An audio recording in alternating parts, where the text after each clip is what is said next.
Ayah aku kembali. Kota LH, kampung halamannya. Dia telah hidup di sini selama 18 tahun. Sekarang dia sudah berumur 27 tahun. Sudah lebih dari 9 tahun lamanya dia meninggalkan kota LH. 9 tahun ini, bagi Damar sudah banyak sekali hal yang terjadi dan telah dia lalui.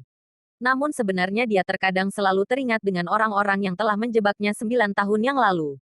Jika bukan karena mereka, dia tidak akan mungkin menjadi Night Watcher, dan juga tidak mungkin bisa memiliki kemampuan seperti sekarang. Melihat Damar yang mendesah, Rima dengan senyumnya bertanya, apa kamu adalah orang kota LH? Damar membalas senyumnya dan menjawab, ya, saya terlahir di sini, tetapi sudah sangat lama sekali saya meninggalkan kota ini. Oh, di sebelahnya terlihat Lisa yang sedang menggendong papan gambar. Dia sangat penasaran dengan Damar dan bertanya, jadi alasanmu kembali saat ini untuk bertemu keluarga atau karena bekerja? Bertemu keluarga. Hati Damar perlahan-lahan mulai tergerak. Apa kepulangan ini termasuk untuk bertemu keluarga? Di kota LH, selain ibu dan ayah, dirinya bahkan tidak memiliki keluarga dekat lainnya. Dia berpikir sejenak lalu berkata, itu karena keduanya. Wajah Rima menampakkan senyumnya dan berkata, ngomong-ngomong tentang pulang kampung, kami masih belum tahu Pak Damar ini bekerja sebagai apa ya. Damar mengelus-elus hidungnya lalu berkata, sekarang ini masih belum bekerja, masih menganggur. Keduanya sedikit tertegun, lalu pada saat itu datanglah seorang pria parubaya menghampiri. Dia melihat ke arah koper yang dibawa Rima dan berkata, Bu Rima. Saat pria itu menyapa, dia secara langsung mengangkat koper milik Rima dan Lisa lalu berkata, mobil sudah siap terparkir di luar, apa kita akan kembali langsung ke kantor? Rima menggelengkan kepalanya berkata, saya ingin mengajak rekan saya untuk pergi makan dulu. Pria itu terdiam sejenak, lalu dengan cepat berkata, Bu Rima, apakah Anda belum mengetahuinya? Semenjak kepergian Anda dari kantor, akhir-akhir ini kondisi kantor sangatlah kacau. Saat mereka tahu Anda hari ini kembali ke kota LH, mereka semuanya sedang menunggu kedatangan Anda di kantor pusat. Rima mengerutkan dahinya, lalu Damar tersenyum kecil berkata, tidak apa-apa, silakan Anda menyelesaikan urusan Anda terlebih dahulu. Saya akan berada di kota LH untuk waktu yang lama, bahkan mungkin akan tinggal menetap di sini. Jika ada kesempatan, kita bisa pergi untuk makan bersama. Lalu tentang kejadian barusan tidak perlu dimasukkan ke hati, itu hanya masalah biasa. Rima menampakkan wajah tidak enaknya dan berkata, saya benar-benar minta maaf, bagaimana kalau besok saja? Besok malam kita janjian untuk bertemu lagi.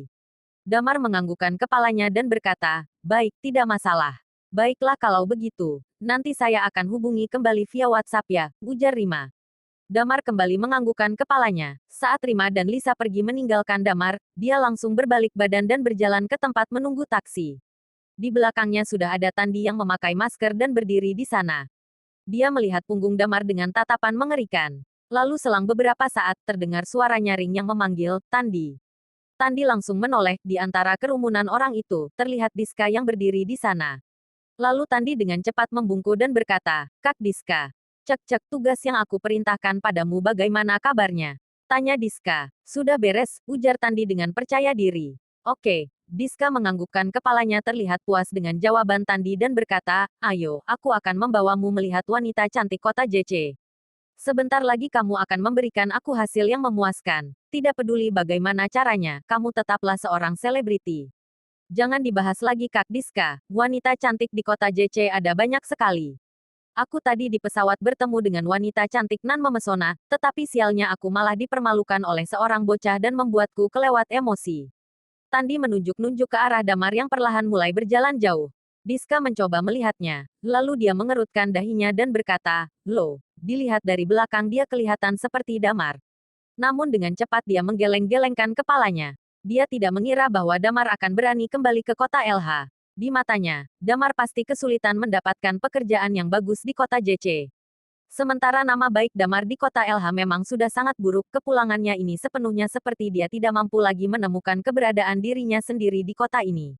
Ayo pergi. Dia merangkul pundak Tandi dan berkata, ya ampun, pria sebesar kamu ini kenapa pakai riasan muka segala, aku jadi mual melihatnya. Ya mau bagaimana lagi, gadis muda zaman sekarang senangnya dengan yang seperti ini. Berdandan layaknya orang Korea, lalu tinggal memilih satu gadis yang tepat, lalu dengan percaya diri Tandi berkata, dan juga akan lebih mudah mendapatkan banyak penggemar wanita. Damar yang telah mengantre menunggu taksi akhirnya mendapatkannya taksi dan berkata pada supir, Four Seasons Garden. Four Seasons Garden merupakan sebuah nama distrik kecil yang juga merupakan tempat ayah dan ibunya tinggal. Walaupun sebagai seorang Night Watcher, tetapi dia selalu mengikuti perkembangan kabar ayah dan ibunya. Sama dengan Damar setelah kejadian itu berlalu, nama ayah Damar pun telah dihapuskan dari silsilah keluarga. Selain itu dia pun telah dipecat dari kantor keluarga Ardiansyah, bahkan harta yang dimiliki ayahnya pun telah disita oleh keluarga Ardiansyah. Di bawah pengaruh besar keluarga Ardiansyah di kota LH, ayahnya pun menjadi kesulitan untuk mendapatkan pekerjaan. Tetapi setelah Damar bergabung menjadi Night Watcher, mulailah terjadi perubahan. Sebuah perusahaan dengan antusias mencari keberadaan ayah Damar, dan memberinya gaji yang besar hingga ayah ibunya pun dapat menjalani kehidupan seperti sedia kala. Satu-satunya hal yang membuatnya menderita adalah perihal dirinya yang menjadi Night Watcher itu sendiri. Dia tidak boleh memberitahukannya pada ayah dan ibunya, sehingga di mata ayah dan ibunya selama ini adalah mengira bahwa Damar masih mendekam di dalam penjara. 1 jam kemudian, mobil itu berhenti di depan pintu gerbang distrik kecil itu. Dia kemudian membayar taksinya dan berdiri di depan pintu gerbang. Dia gugup dan jantungnya berdegup kencang. Walaupun akan bertemu ayah dan ibunya sendiri, tetapi mereka sudah terpisah cukup lama selama 9 tahun. Dia menghela napasnya dan berjalan masuk ke dalam, lalu menanyakan pada satpam penjaga di sana tentang lokasi detailnya. Dia mengencangkan tali ranselnya dan berjalan masuk ke dalam. Four Seasons Garden. Gedung 5 kamar 504. Damar keluar dari lift dan tatapannya mengarah ke pintu kamar 504. Ketika dia berjalan mendekat, dia melihat ternyata pintunya tak terkunci. Saat dia semakin mendekat, dari dalam kamar itu seperti terdengar suatu suara. Rudy, kamu ini tak cukup amanah. Sebuah suara terdengar dari dalam kamar itu lalu kembali berkata, entah bagaimanapun caranya, kamu juga berasal dari keluarga Ardiansyah, kamu menjabat sebagai wakil direktur utama di Navis Group, menandatangani sebuah kontrak seharusnya masih dalam batas kewenanganmu. Selain itu, kerjasama antar kedua perusahaan juga akan memberikan keuntungan untuk kalian. Rudy Ardiansyah, dia merupakan nama ayah dari Damar. Aku sungguh tak bisa membantu, ucap Rudy sambil menghela napasnya dan berkata, lagi pula, setelah kejadian itu terjadi, kamu membiarkan mereka menghapus nama keluarga kami dari silsilah. Suara itu terdengar sangat berbeda. Damar merasakan sakit di hatinya tetapi dia sendiri pun tak berdaya. Pada saat penghapusan nama itu, bukannya karena Damar telah menculik gadis itu. Suara itu mencibir dan berkata, Rudy, aku datang ke sini karena ingin bicara baik-baik denganmu. Surat kontrak ini, kamu harus menandatanganinya. Jika tidak, aku beritahu kamu satu hal, bahwa janganlah berpikir kamu akan hidup tenang di kota LH. Aku akan mencari orang untuk mengganggu ketenangan hidup kalian setiap harinya. Damar telah mengetahui siapa orang itu. Setelah kejadian itu terjadi, dia adalah orang yang menyarankan pada anggota keluarga untuk menghapus nama keluarganya dari silsilah keluarga Ardiansyah. Namanya adalah Johnny Ardiansyah. Orang ini merupakan salah satu yang masih dalam satu garis keturunan dengan keluarga Ardiansyah.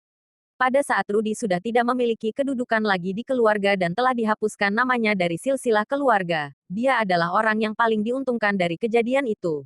Dia telah berhasil mengambil alih perusahaan yang telah dikelola oleh Rudy. Setelah selesai berbicara, dia masih mencibir dan berkata, jika bukan karena adanya penilaian kinerja tahunan dalam keluarga selama periode terakhir ini, kinerjaku tidak bagus dan aku akan datang padamu untuk meminta bantuan. Aku sudah bicara baik-baik tapi kamu masih tak mau juga.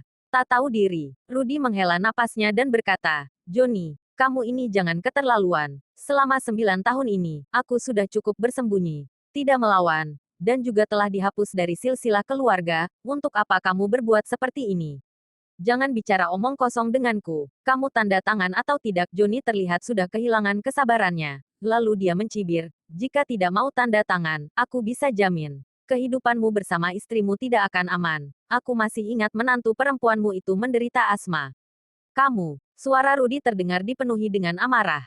Jangan tanda tangan. Lalu pada saat itu Damar berjalan menghampiri mulut pintu dengan nada suara yang sangat dingin. Suara itu terdengar, dan orang yang berada di ruangan itu pun seketika menengok ke arah suara itu. Damar, seketika tubuh Rudy pun bergetar hebat dalam ruangan itu. Damar menatap ayahnya, rambut ayahnya kini telah sepenuhnya memutih. Terlihat jelas bahwa dalam 9 tahun ini, ayahnya telah menerima banyak sekali tekanan batin di hidupnya. Tetapi dia tetap saja mendukung keluarga ini. Melihat keriput di wajah ayahnya, Damar seolah tidak memedulikan pria parubaya yang ada di ruangan itu. Dia menjatuhkan tas gendongnya, tubuhnya gemetaran. Dia menatap langsung ayahnya, dan langsung berlutut sambil berkata, "Ayah, aku kembali."